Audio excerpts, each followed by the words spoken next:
Prince Andrew has been stripped of his military honours and will no longer be allowed to style himself HRH or His Royal Highness. The decision followed a New York court ruling on Wednesday, which means that Andrew must either face his accuser, that's Virginia Giuffre, in court or agree an out-of-court settlement. Whichever happens, he will do so, formally at least, as a private citizen. Giuffre alleges Andrew sexually assaulted her 3 times when she was only 17 years old. Giuffre was at the time in the hands of paedophile Jeffrey Epstein and his sex trafficking accomplice, Ghislaine Maxwell. Andrew has, of course, always denied those allegations. As to whether a settlement might be possible before any jury trial goes ahead, Giuffre's lawyers have said, "I think it's very important to Virginia Giuffre that this matter be resolved in a way that vindicates her and vindicates the other victims. I don't think that she has a firm view at this point, nor could she, as to exactly what the resolution should be. But I think what's going to be important is that this resolution vindicates her and vindicates the claim she's made. A purely financial settlement is not anything that I think she's," that's Giuffre, "is interested in."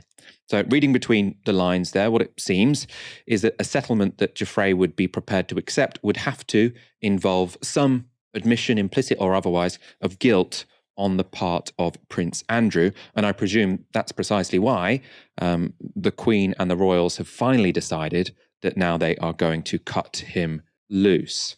Let's go to some tweets from Virginia Giuffre as well. So Virginia Giuffre has tweeted, "I'm pleased with Judge Kaplan's ruling yesterday that allows my case against Prince Andrew to go forward. I'm glad I will have the chance to continue to expose the truth, and I am deeply grateful to my extraordinary legal team. Their determination helps me seek justice from those who hurt me and so many others. My goal has always been to show that the rich and powerful are not above the law and must be held accountable." The Queen's decision to strip Andrew of his military affiliation followed an unprecedented letter sent to her by 150 ex-servicemen and women. That letter contained this stinging assessment. Officers of the British Armed Forces must adhere to the very highest standards of probity, honesty, and honourable conduct. These standards, which Andrew has fallen well short of. It is hard not to see, when senior officers are reportedly describing him as toxic, that he has brought the services he is associated with into disrepute. You know what we think at Novara Media. These military honours, all of this is pretty much nonsense. It's for show. Being an honorary officer of the British Armed Forces, what does that mean? It's meaningless, it's puffed up, it's the kind of pageantry that, I think there should be no place for anyway. And also, I think what this sort of recent twist shows is that the Windsors are now desperate to distance themselves from Prince Andrew as quickly, as completely as possible. But you've got to say, why is that? And I think it's because they are clearly taking Giuffre's determination very seriously. It's that determination which seems to have made the difference here. Other than that, not much has changed. This now infamous photo of Andrew with 17-year-old Giuffre was not enough for the royal family to cut ties with Prince Andrew. Neither were his ludicrous claims that she couldn't be trusted because on the day he was supposed to have met her, he was at Pizza Express in Woking, and because of an unspecified injury in the Falklands, the man cannot sweat. None of these things were remotely plausible. Anyone with any sense has seen this as someone who has a case to answer, someone who went and stayed with Jeffrey Epstein even after he was convicted as a sex offender. And yet, right up until now, he has remained His Royal Highness. I mean, what this shows is it's actually quite easy to take these things away from him, but they will only act once someone has to go through a really, really long legal process, fight Prince Andrew's legal team. Finally, it's the case that he's going to have to answer for himself in court. Only now do they take away these titles. And I say he's now formally, fighting this as an individual. Formally, yes, he's not going to go to court as His Royal Highness, but we've seen it reported this week that his legal fees are going to be paid by the Queen. Now, she says that's from my private income source. She doesn't have a private income source, right?